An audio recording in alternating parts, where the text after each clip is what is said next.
আসসালামু আলাইকুম everyone, welcome back to my new video. অনেকদিন ধরেই ভাবছিলাম নিজের চুলের একটু ভালোভাবে যত্ন নিব, একটা প্রাকৃতিক হেয়ার প্যাক বানাবো, কিন্তু নানা ব্যস্ততার কারণে আর সময় করে উঠতে পারছিলাম না। তাই ভাবলাম আজকে চুলের জন্য একটা হেয়ার প্যাক বানাবো আর সেটি আপনাদের সাথে শেয়ার করব। আশা করি ভিডিওটি আপনাদের ভালো লাগবে এবং যারা ঘরোয়া উপায়ে চুলের যত্ন নিতে ভালোবাসেন তাদের জন্য এটি কাজে আসবে। তো চলুন আর কথা না বাড়িয়ে ভিডিওটি শুরু করা যাক। হেয়ার প্যাক বানানোর জন্য প্রথমে আমার লাগবে অ্যালোভেরা। এই কারণেই সবার প্রথমে আমি আমার বাগান থেকে টাটকা অ্যালোভেরা তুলতে এসেছি। আর একদম গাছ থেকে তোলা অ্যালোভেরা ব্যবহার করলে এর সতেজতাও থাকে আর ব্যবহার করতেও অনেক ভালো লাগে। এই তো আমি একে একে অনেকগুলাই অ্যালোভেরা তুলে ফেলেছি। এখন এই অ্যালোভেরা গুলো আমি কয়েক মিনিটের জন্য রেখে দিব, তারপর ভালোভাবে পানি দিয়ে ধুয়ে এর মধ্যে থেকে জেলগুলো বের করে নিব। এই তো আমি একে একে সব অ্যালোভেরা থেকে জেলগুলো বের করে নিয়েছি। এরপর আমি বাকি উপকরণগুলো প্রস্তুত করে নিব। এখানে আমি নিয়েছি কিছু মেহেদি পাতা।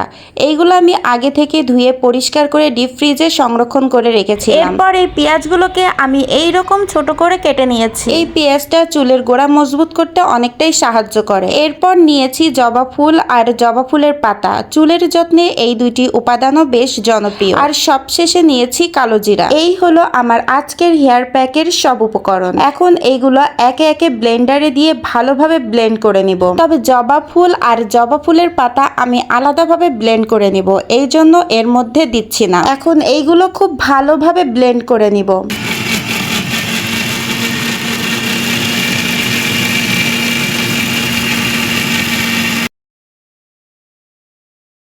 এই তো সব উপকরণ খুব সুন্দরভাবে ব্লেন্ড করা হয়ে গেছে। এখন এই মিশ্রণটা আমি একটা বাটিতে ঢেলে নিব। এই পেস্টটা একটা বাটিতে ঢালা হয়ে গেলে এখন আমি জবা ফুল আর জবা ফুলের পাতাটাও ব্লেন্ড করে নিব। তাই আমি জবা ফুল আর জবা ফুলের পাতা খুব ভালোভাবে ধুয়ে ব্লেন্ডারের মধ্যে দিয়ে দিচ্ছি। এখন এটি খুব ভালোভাবে ব্লেন্ড করে নিব।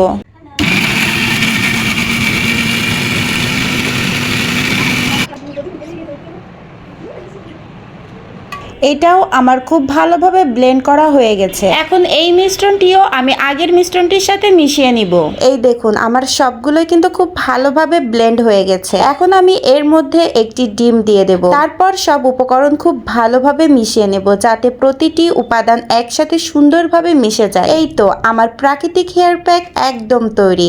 এখন শুধু চুলে ভালোভাবে লাগিয়ে নির্দিষ্ট সময় রেখে ধুয়ে ফেললেই হবে। আপনারাও চাইলে এই প্রাকৃতিক হেয়ার প্যাকটি ঘরে খুব সহজে তৈরি করে ব্যবহার করতে পারেন। তবে মনে রাখবেন সবার চুল আর ত্বকের ধরন কিন্তু একরকম নয়, তাই প্রথমবার ব্যবহার করার আগে অল্প করে ব্যবহার করে দেখতে পারেন। যদি সব ঠিক থাকে তাহলে নিশ্চিন্তে ব্যবহার করতে পারেন। তো আজকের ভিডিওটি এখানেই শেষ করছি। ভিডিওটি যদি আপনাদের ভালো লাগে তাহলে অবশ্যই লাইক, কমেন্ট আর শেয়ার করে দিবেন। দেখা হবে পরের কোনো নতুন ভিডিওতে। ততদিনে সবাই ভালো থাকবেন, সুস্থ থাকবেন। আল্লাহ হাফেজ।